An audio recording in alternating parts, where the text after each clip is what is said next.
welcome back to my channel, I Make It With My Hands. Here's another episode of my container house build and pulling the floor out of this beast. It was fun, it was interesting, and I hope you'll learn something.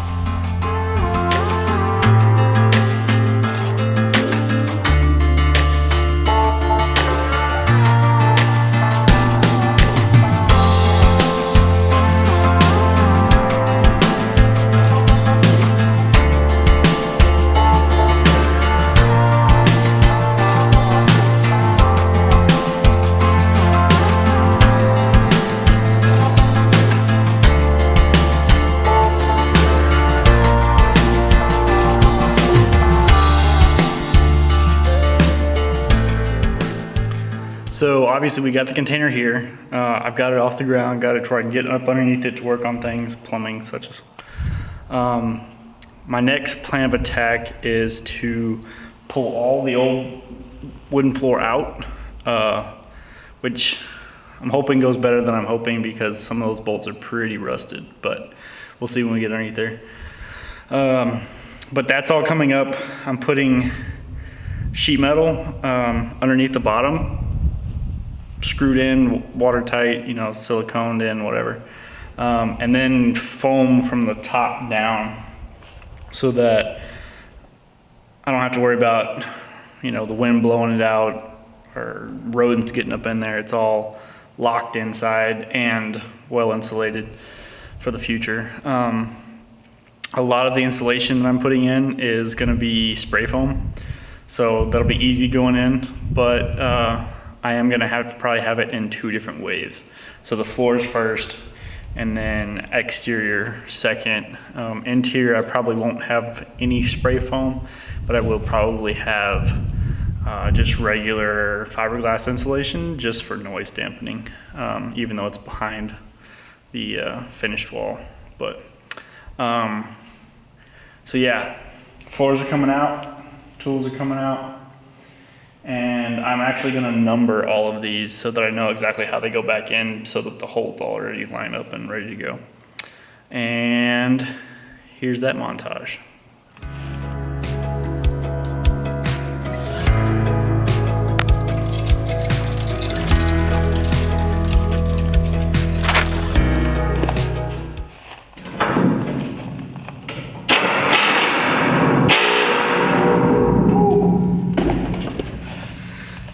Yeah, we're gonna need something better than just an impact, and definitely gonna need hearing protection.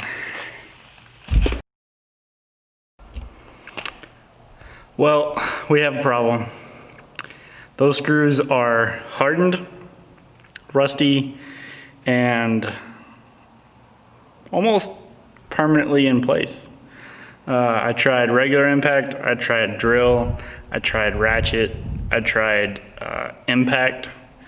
I haven't tried an electric impact. I need to try an electric impact, but I even tried drilling them out and it just destroyed that drill bit instantly. So at the moment, my options are do some research and maybe find something for an electric impact, or give up on it and foam from the bottom. Hopefully we can go with option A, because option B is not any fun. Yeah.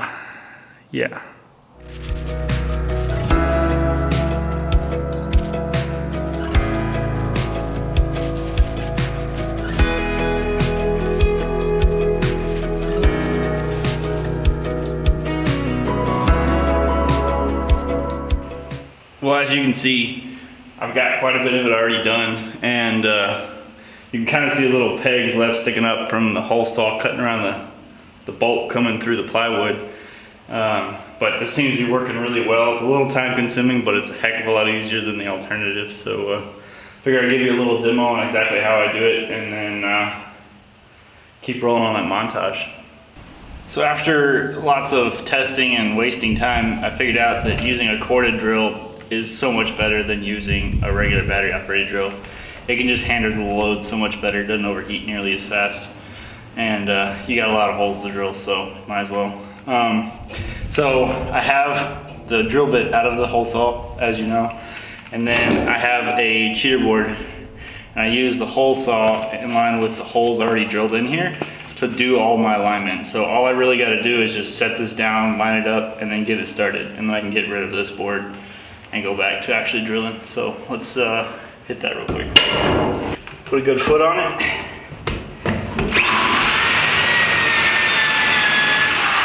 That's all you need is a couple little twists. You can see it's already done a little bit of work to it. Make sure you keep your hole saw clean.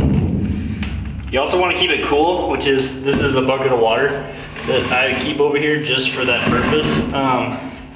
And then just hit it. Now you want to kind of rotate the saw in a counterclockwise fashion. It helps with getting rid of the debris out of the hole.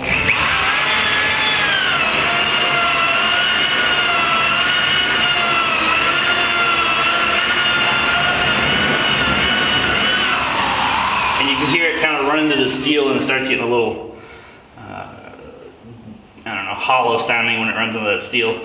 And then you can pretty much just repeat that process. I'll usually start like 6 or 7 holes and then go back to just actually drilling them out. Now about every 3 holes, this hole saw, even now, is really hot, and so every once in a while I'll just stick it in the bucket and cool it off, because if it gets too hot, you'll lose the temper on those points and it will get dull really quick. So there's a good pro tip for you.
So thanks for joining me on this episode of I Make It With My Hands, and hope you come back for my next episode. Hopefully it won't be nearly as long as this one. I had work in the middle of it, so I threw everything off a little bit, but yeah, have y'all a great day.